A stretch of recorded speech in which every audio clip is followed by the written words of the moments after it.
Friday Night Blitz is brought to you by Featherstone Cabinetry, Harns Furniture, and Sweetwater Spirits and Resorts. Your Blitz starts now. Welcome to Week 7 of the Friday Night Blitz. My name is Griffin Stroyan, and as you may notice, I'm without my sports partner, Nate Myhock. Look at all the extra space I have. But that's because he was down in Mosinee for a huge matchup between them and Rhinelander.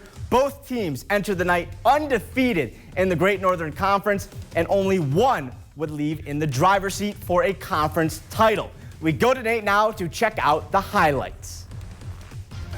And so a game with GNC implications after 2 nail-biters last year. And of course, this one lived up to the hype as well. But the story of the first half, the defense is bending but not breaking. On Rhinelander's first play from scrimmage, Caden Neary rips off a huge run to put the Hodags in enemy territory, but that drive would stall. And that trend would continue in the second quarter. Mosinee was showing life, but that Hodag D would come back to bite them. Garski going long, intercepted by Eric Besky. And after Mosinee got the ball back, Garski going to the air, this prayer answered by Keegan Jerschley inside the Rhinelander 25.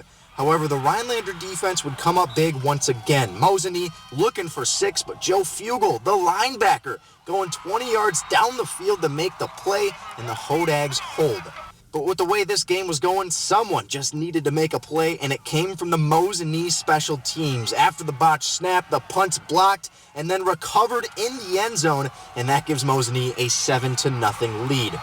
But if you remember the name Eric Besky, he came up big once again. Garski under pressure, getting the ball away, but it's jarred loose, and Besky is going to take it to the crib. We're all tied up at 7. In the fourth quarter, Mosinee's passing attack would come back to life. Garski firing a strike between 2 defenders that puts the team on the plus side of the 50. And a few plays later, a rainbow to Stoffel, using every bit of that 6'5 frame to give Mosinee the late lead. And on Rhinelander's final chance, Jackson Smith intercepted by who else? Trevor Garski. And Mosinee hangs on to win by a final of 14-7. You hear the phrase, offense wins games, defense wins championships, and our defense came out to play tonight. They delivered, they big tackles, big plays, gave up a big play and responded, which was awesome. Special teams, big plays, just an all-around, full team effort, which is what makes it so special. Of course, nobody knows what's going to happen next week, but as it stands right now, Mosinee is in the driver's seat for a conference title. And of course, a win like this could help carry some momentum throughout the playoffs as well. Reporting from Mosinee, Nate Myhock, Newswatch 12. Goodness, what a game in the GNC, but they were not the only conference having a battle atop the standings. In the Valley Football Association, there are 3 teams that are at stake for the top spot. Wausau West and Spash are 2 of them. So whoever wins tonight, that would obviously help their chances. The Warriors are at home at Tom Field playing in this ball game.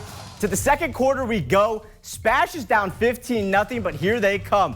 Jabriel Paulbrick takes that handoff, lowers the shoulders, and he goes into the end zone. Panthers are only down 8. The second quarter just wasn't good for West. Here, quarterback can't handle the snap. He'd fall on it, but all the way on the 4, and Spash capitalizes with the good field position. Riley Wojnowski rolling to his left, throws it to his tight end, Danny Zodrick, for the score. This game is tied at 15 apiece after that. The Warriors would end the half with some momentum, though. Final play, Ethan Summers is going to sack the QB, and West would come and dominate the second half. They win this game 41-22, which means these 2 teams are tied at the top of the Valley. The other team at the top, though, Wisconsin Rapids Lincoln. To stay in the hunt, they'd have to beat DC Everest. The opening kickoff of this ball game, it's kind of a squib kick. Everest is having trouble with it. They can't get on top of it, and guess what? The Red Raiders are going to get on top of it. What a way to start the game for Wisconsin Rapids Lincoln. And then a few plays later, Leo Brostowitz follows his blockers, bullies his way into the end zone. Rapids Lincoln take the early lead. But then the very next kickoff, the Evergreens, they've learned from their mistakes. Ethan Hansen takes it. He's breaking tackles, and now he's turning on the Jets. You see the kicker. That's the only man he has to beat, and he will get to the pylon. What a way to start this game. 14 points in 2 minutes. The Red Raiders, though, come away with the win 37-26, which means there is a 3-way tie atop the Valley. Whew, that was a lot to take in. But the Hodags Mosinee and those 3 teams in the Valley, they all have to win a couple more games to win the conference title, but they're in the driver's seats. And those were only 2 games. We've got teams and highlights coming up next after the break.